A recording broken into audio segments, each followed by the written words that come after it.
Hello, this is part B of a two-part series looking at the top 20 S&P 500 performers for 2023.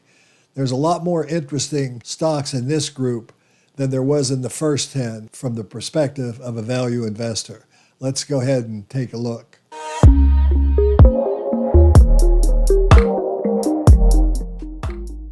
Hello everybody, this is Chuck Carnevale, co-founder of FastGraphs, the Fundamentals Analyzer software tool. And this is part B in the top 20 or best performing stocks in 2023. Now, there's a lot of tech and a lot of AI in this, as you can see. But in the first top 10 group, I didn't find a lot of value that I liked. There was some, but there wasn't a lot of value. But in this group, there are some pretty interesting stocks, despite their rise in 2023. But what I really liked about these stocks is it really made sense why they performed so well in 2023.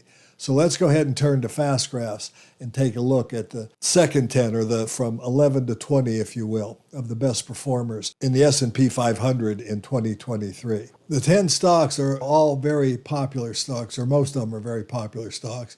We have Amazon, Arista Networks, Broadcom, Salesforce, Fair Isaac, which gives us our FICO scores for mortgages, Intel, Jabil, LAM Research, Monolithic Power, and ServiceNow.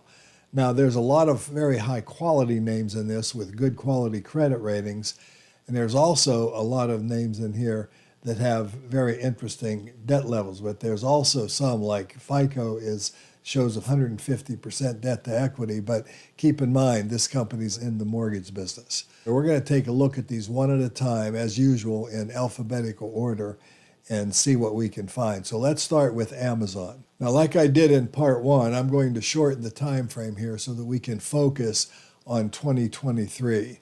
And I'm going to do something else with Amazon and Amazon only.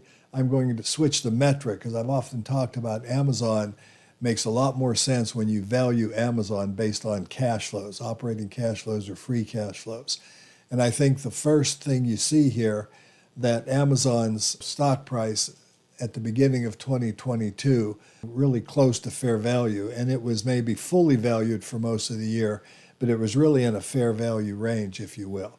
Now, looking at that, by the end of 2023, Amazon had actually increased 81%. Now, I also want to scan out a little bit and show you a little more clearly what Amazon looked like from a cash flow perspective. You can see their cash flows began to accelerate, and of course, the stock responded in 2023. But what's really interesting about Amazon today, based on the future growth of cash flow, I think Amazon would still be an excellent investment today from a standpoint of selling below its cash flow growth rate, trading at about 20 times blended price to operating cash flow, with an operating cash flow expectation of about 23% going forward. And I also want you to notice that the cash flow estimates have actually increased for 2024, and they also increased for 2025. Now, they did go up and then they dropped in for 2025. And then for 2026, we saw the same situation. But again, the closer your estimates are, the better. And I want to point out that Amazon does have an analyst scorecard for these cash flows that's a little bit suspect in some years. But anyway, Amazon, I think, looks very good at these levels. The next stock we're going to look at, of course, is Arista Networks. And one of the things I like to do with FastGraphs is, first of all, let's talk about the company a little bit. You're looking at the earnings growth of the company, the orange line in this graph, and the company's had 31% earnings growth. And so a PE of 30 would be a fair value for a growth stock like this. Company has virtually no debt and is a very high quality company in the industry with very consistent earnings growth. Now, you can see in 2023 that the company really tracked its earnings beautifully. It was actually a value stock then, but then it overshot it as we came into 2024, and now it's kind of coming back closer to fair value. So this was a very interesting stock from a value investor's point of view. Looking at it from a growth stock perspective, it was trading at PE equals growth rate pretty much for most of the year, but then it did in 2024 now get a little bit high. Now, another thing I like to do with FastGraphs is I like to go into internal links, and I like to look at the company's corporate website. And this way, if you don't really know the company, you can learn very quickly what the company does and what their businesses are and what their products are. Now, I also like to go into some research when I'm doing this if I don't know the company real well. And I'll go into Morningstar here, and I subscribe to Morningstar. And what we see here, the Morningstar report, it holds a vaunted high-speed switching portfolio, and it has a wide moat. And that's something that's very interesting about this high-quality company that I think makes it look very attractive. Now, if it gets back down into fair value again, this would be another one that I would recommend for those who are interested in growth stocks to take a careful look at. The next stock is Broadcom, AVGO as it's called, as the symbol is. Now, what I want you to notice about this stock, I'm going to shorten the time frame a little bit so you get a clearer picture. This has really been a stock that the market has priced at about a 15 multiple historically. And you can see that even if you go out all the way to the long term where they've had 31% growth, you still see a 15 multiple being a really strong valuation reference for this stock. And now the stock has really gotten above that. But now for 2023, now this has an October fiscal year. All right, so if I look at the beginning of calendar 2023 out to the end of 2023, this stock increased by over 100%, 99.6% capital appreciation, plus it paid a little dividend. But it's also extended. By the way, for disclosure, this is one of the largest positions in portfolios that I manage for people. But I do want to point out that I bought this stock years ago when it was trading at a much better valuation. I'm still holding the stock today, but I do have it on my sell watch list because I do believe the valuation has gotten a little bit extended here. The next stock we're going to look at would be Salesforce, symbol CRM. And Salesforce is very interesting. And if you look at it from a long-term perspective, it's had very, very strong growth. The market has put a very high multiple in the stock. Let's go ahead and take that multiple off to get a little clearer picture. But you can see this fast growth. And dropping it down to a more manageable number, we can see that it was tracking its earnings growth, but it did get kind of overvalued. When earnings flattened a little bit like they did in 22 and 2023, the stock corrected dramatically. And so again, if I find the end of 2022 here and look at 2023, this stock made a lot of sense in terms of a value investor's perspective. Again, it really, for the first time, traded at fair value. But notice how overvaluation had this big drop in value we saw in 2022, and which got it really inexpensive. So this was really a value stock, even though it was a growth at a reasonable price, or what they often call GARP at this point. Looking at it going forward, Salesforce is not expected to continue growing as fast as it was. So I want to caution you to pay attention to valuation at this level. Longer term valuation is going to be stronger, but I would still like to see this stock less expensive if I was going to build a position. I would have been interested in building a position back here if I was looking for a growth stock, however. The next stock, of course, is symbol FICO, or Fair Isaac, which gives us our FICO scores. And once again, I'm going to shorten the time frame so we can hone in a little bit. We see that the company did get relatively inexpensive in 2022.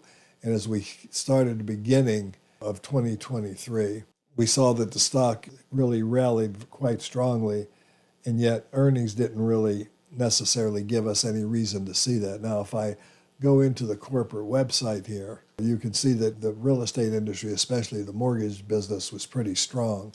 And so this stock had a lot of hype, but now you can see it's starting to peak out here a little bit. I believe the stock is overvalued at these current levels, but it is an excellent company. It does only have a double B plus credit rating, which is below investment grade, and it does have a lot of debt, as I pointed out earlier. So be cautious with this one. The next one is very interesting because it's a real classic example of how earnings determine market price. You can see how Intel's stock price tracked their earnings, and then we had this huge drop in price and earnings, and then all of a sudden I think we had this, maybe we'll call it a dead cat bounce here. This would be a classic example of possibly a dead cat bounce, because in 2023 it actually increased in value by over 90%, and yet earnings were continuing to collapse. But now investors are anticipating, and analysts are anticipating, a recovery in the stock. We are anticipating a very strong growth rate going forward. But I want to point something out about a growth rate like this. When you're looking at this, you're really not looking at what I would call organic growth as much as you are looking at a company returning back to more to its innate earnings power. So we're getting these huge run up in earnings potential here as Intel recovers. So this could be a good time to be looking at Intel and adding it to your portfolio. It's A- rated, it only has 30% debt, and is expected to grow pretty strongly. And even long-term, the long-term growth rate analysts are giving it a good forecast for over double-digit earnings growth going forward. Now, the company has gone through these problems, but again, this may be the time to be looking at Intel. Jabil is another very interesting company. It's been a kind of a quasi-consistent grower, averaging almost 13% growth. It's been a 15 multiple company, but as I shorten the time frame, it's gone through a lot of history here where it traded at a very low multiple, and I think that's something that you need to take into consideration. This has been about 11 multiple company. Now, at the end of 2022, the stock was very undervalued, and this one has an August, by the way, fiscal year. And then by the end of 2023, we saw that the company grew over 80%, 87% in value, and it was really a very undervalued stock at that time. Currently, I think the stock is very fairly valued still. It's not as attractive as it was in 2023, but it's still an attractive stock, and it does have a decent forecast for earnings growth going forward, and the long-term forecast is also very attractive. This stock is BBB- rated with 53% debt. I like it. It doesn't pay much of a dividend, so it's, again, still in the class of a growth stock, whereas a lot of these stocks in this group were what I would call pure growth stocks.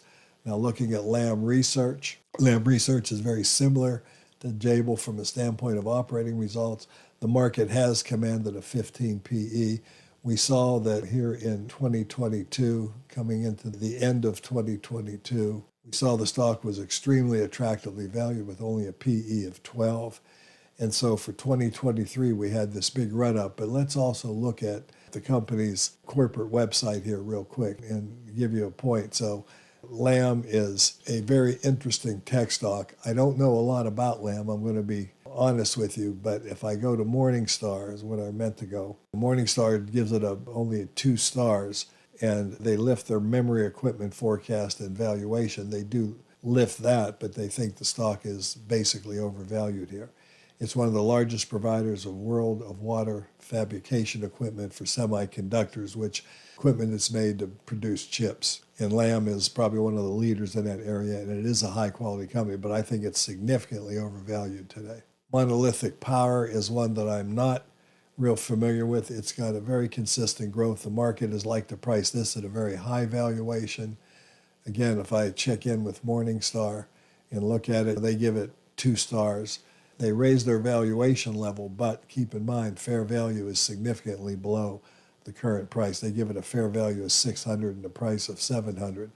On Fast Graphs, I think the 600 number would be very high, but that's based on these high multiples that the stock has typically had. So Monolithic Power, I think, is one that's very, very overvalued. In 2023, what's interesting about 2023 is it probably is more reasonably valued than it had been in years, which might have been also what caused some of the excitement in the stock. And then last but not least, let's take a look at ServiceNow. I like this stock as a growth stock. It's A- rated, has very low debt. As I shorten the time frame here, you can see that it's been a very fast grower, and the market has given it a very high multiple. But in 2022, it got probably one of the lowest valuations it's had in years, and it continued to grow. It had a really strong year in 2023. So this is one that, from a Mr. Valuation value investor's perspective, as a growth stock, it made some sense in why we got the good performance last year. I do think it's overvalued today. If this earnings growth rate is true, long-term growth is expected to be higher, so I would like to see this stock a little cheaper, even though the market has put a premium valuation on it historically. Anyway, it's been Chuck Carnevale, co-founder of FastGraphs, the Fundamentals Analyzer software tool. Having fun with FastGraphs. I like to look at things like, here's the best performing stocks in the S&P 500 in 2023, and then simply take a look at FastGraphs and see how the companies were valued, why their numbers were so great. Was it valuation? Was it hype? Was it hysteria? A lot of AI stocks in this particular group today. Well, that was really the craze in 2023. But now next, we're going to move into the next video. We're going to look at the worst performers. And I think you're going to see a lot more value there than you did in these first two groups. Thanks for watching. If you liked the video, give me a like, subscribe to the channel, and take a look at FastGraphs. It's a great tool to keep you well advised of the kind of companies and the quality of the companies behind the stocks that you're looking at, but it also gives you some great insights into valuation so you can make better decisions on when to buy, sell, and hold. Thanks for watching, and we'll be talking to you again very soon.